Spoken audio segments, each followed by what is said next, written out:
अस्सलामुअलैकुम। SMTV global के साथ मैं हूं आमना अनफाल। सबसे पहले न्यूज़ हेडलाइंस।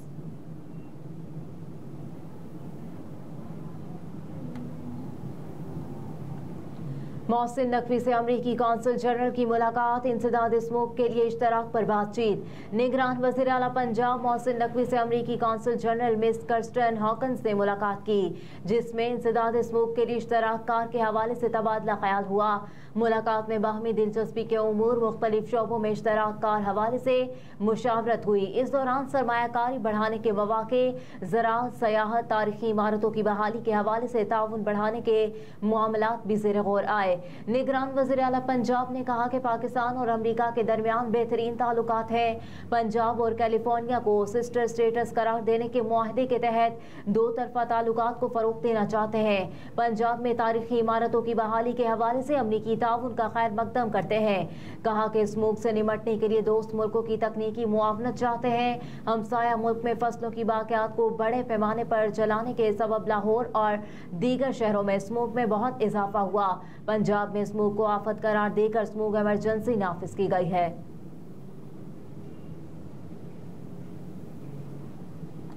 सनम जावेद की पुलिस अफसरान के खिलाफ तौहीन अदालत की दरखास्त पर समाअत मुलतवी। लाहौर हाई कोर्ट के जस्टिस अली बाकर नजफी ने सनम जावेद की दरखास्त पर समाअत की। सनम जावेद ने अपने वकील शकील पाशा एडवोकेट की वसातत से दरखास्त दायर की थी। अदालती हुक्म पर IG पंजाब समेत दीगर अफसरान ने मुकदमात की रिपोर्ट हाई कोर्ट में जमा करवाई।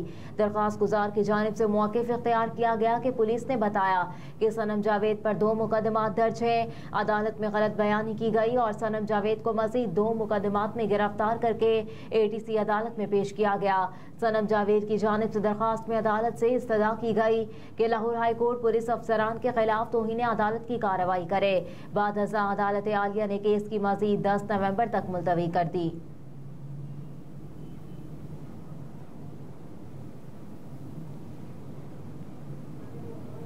PIA का फ्लाइट शेड्यूल मुकम्मल बहाल ना हो सका, मजीद 19 परवाजें मनसूख। आज मनसूख होने वाली परवाजों में कराची से इस्लामाबाद की PK 368 और 369 और सक्खर की PK 536 और 537 शामिल हैं। दमाम से कराची की PK 242, इस्लामाबाद से सक्खर की PK 631, 632 भी मनसूख हुई, जबकि इस्लामाबाद से कोयटा की परवाजें PK 325, 326 भी उड़ा ना बढ़ सकी।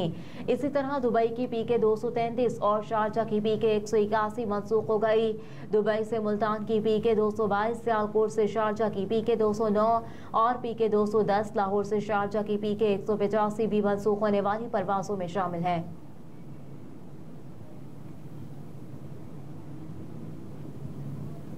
DI खान में टांग अड्डे पर पुलिस वैन के करीब धमाका, 5 अफराद जाँ बहक। पुलिस के मुताबिक धमाके के नतीजे में 5 अफराद जाँ बहक जबकि 20 अफराद जख्मी हुए, जिन्हें अस्पताल मुंतकिल कर दिया गया। जख्मियों में पुलिस एहलकार भी शामिल। पुलिस के मुताबिक धमाके से कई मोटरसाइकिलों को भी नुकसान पहुंचा। धमाके के बाद फायरिंग की आवाज़ें भी सुनी गईं। पुलिस ने कहा कि इब्तिदाई मालूमात के मुताबिक धमाके के जरिए पुलिस वैन को टारगेट किया गया।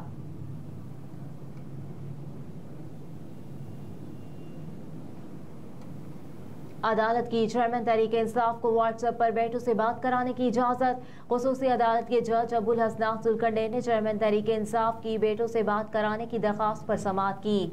चेयरमैन तहरीक इंसाफ की जानिब से दरखास्त शिराज अहमद रांझा एडवोकेट ने दायर की। दरखास्त में कहा गया कि अदालत पहले भी चेयरमैन तहरीक इंसाफ को बेटों से बात कराने की इजाज़त दे चुकी। कल हफ्ता है बेटों से व्हाट्सएप पर बात कराने की खुसूसी इजाज़त दी जाए, जिसके बाद ऑफिशियल सीक्रेट एक्ट की अदालत ने कल चेयरमैन तहरीक इंसाफ की व्हाट्सएप पर बेटों से बात कराने की इजाजत दे दी।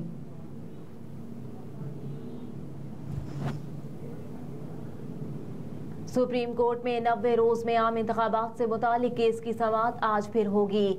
चीफ जस्टिस काजी फायजीजा की सरबराही में 3 रुकनी बेंच समाअत करेगा। जस्टिस अमीनुद्दीन खान और जस्टिस अतर मैनुल्लाह बेंच का हिस्सा होंगे। गुज़िश्ता समाअत पर सुप्रीम कोर्ट ने इलेक्शन कमीशन को सदर मुमलिकत से मुशावरत करने की हिदायत की थी। इलेक्शन कमीशन ने गुज़िश्ता रोज अदालत को 11 फरवरी के रोज इंतखाबात कराने की तारीख दी थी। रात गई इलेक्शन कमीशन और सदर मुमलिकत के दरमियान अदालती हुक्म पर मुलाकात हुई। मुलाकात के दौरान सदर मुमलिकत और इलेक्शन कमीशन 8 फरवरी को इंतखाबात कराने के लिए मुत्तफिक हो गए। इलेक्शन कमीशन सदर से मुलाकात और मुशावरत के बाद इंतखाबात की तारीख के हवाले से अदालत को आगाह करेगा।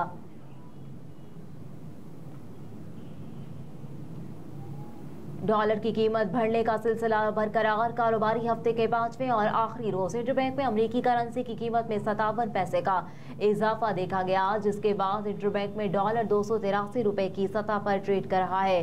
गुज़िश्ता कारोबारी दिन के अख्ताम पर इंटरबैंक में डॉलर 283 रुपए 43 पैसे पर बंद हुआ।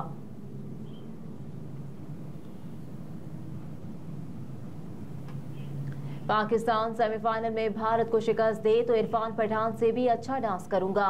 शाहीनों के साबिक फास्ट बॉलर मोहम्मद आमिर ने ऐलान करते हुए कहा कि अगर पाकिस्तानी टीम सेमीफाइनल में पहुंचकर भारत को शिकस्त दे तो वह इरफान पठान जैसा डांस करेंगे। तफसीलात के मुताबिक एक शो में इंटरव्यू के दौरान मोहम्मद आमिर ने कहा कि मेरा वादा है पाकिस्तान वर्ल्ड कप के सेमीफाइनल में पहुंचकर भारत को शिकस्त दे तो फिर मैं ऐसे ही डांस करूंगा जैसे इरफान पठान ने अफगानिस्तान से पाकिस्तान की शिकस्त पर किया था, जिस पर मेजबान ने कहा आपने वैसा डांस नहीं करना, इससे अच्छा करना है।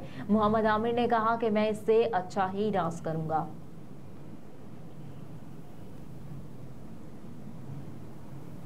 हिजबुल्लाह के इसराइल पर रॉकेट हमले, बटालियन हेडक्वार्टर को निशाना बनाया गया।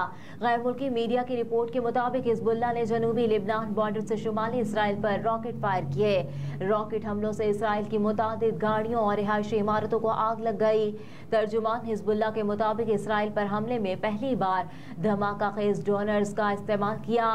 इसराइली बटालियन की हेडक्वार्टर और इसराइली फौजियों को निशाना बनाया गया।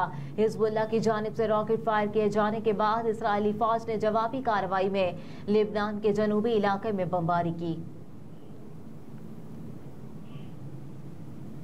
और इसराइल फलस्तीन तनाज़े का तस्फिया अव्वलीन तरजीह। चीन का सलामती कौंसिल की सदारत संभालने के बाद ऐलान।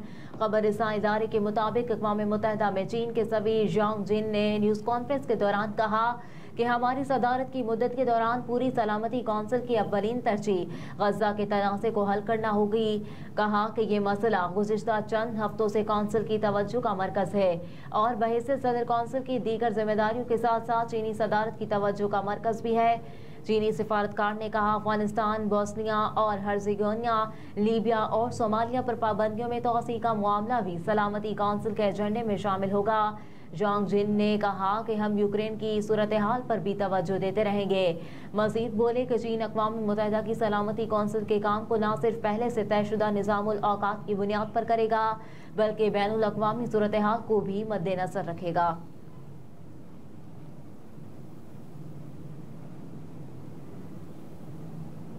हेडलाइंस आप जान चुके। न्यूज़ स्टूडियो से फिल वक्त इतना ही। आप देखते रहिए SM TV ग्लोबल।